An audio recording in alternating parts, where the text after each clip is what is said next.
ተርን ኦን ቱ ስቴፕ ቬሪፊኬሽን አሁን ኦን ማድረግ እንችላለን። ከዛ በኋላ ከታች ላይ ስትመለከቱ ባካፕ ኮድ ይሰጠኛል ማለት ነው። ጌት ባካፕ ኮድ ትሉታላችሁ።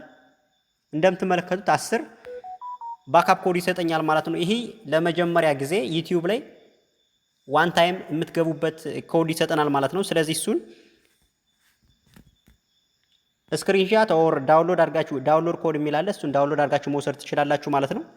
ይህን ካረግን በኋላ ለምሳሌ እኔ ይህን አሁን እያሳየኋችሁ ነው። እናንተ ግን በጣም ሴኩር አድርጋችሁ መያዝ አለባችሁ። ምክንያቱም እኔ አሁን ከዚህ ቪዲዮ ፍጻሜ በኋላ እኔ ሪፍሬሽ ስለማድረገው በዚህ ኮድ ብትገቡ የኔን አካውንት አክሰስ ማድረግ አትችሉም ማለት ነው። ስለዚህ እናንተ ግን ጥንቃቄ ማድረግ አለባችሁ። ምናልባት ሌላ ሰው ኮዳችሁን ማየት መመልከት አስፈላጊ አይደለም። ሶ ይህን ካደረግን በኋላ እንደምትመለከቱት ቱ ስቴፕ ቬሪፊኬሽን አሁን በዋናነት አክቲቬት አድርገነዋል ማለት ነው። ሶ ይህን አክቲቬት ያደረግነው በምን ነው? የመጀመሪያው ባካፕ ኮድ በመጠቀም ነው። ሁለተኛው ደግሞ ኦተንቲኬተር በመጠቀም ነው።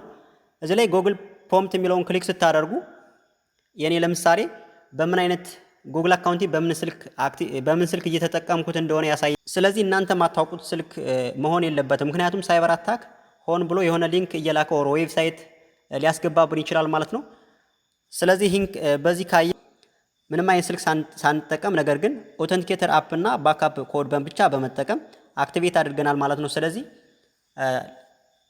ስለዚህ በዚህ መንገድ በትክክል ከተጠቀማችሁ ለአካውንታችሁ ጋራንቲ የሚሆን አስቀምጣችኋል ማለት ነው። ምንም አይነት ሀሳብ አይኖርባችሁም።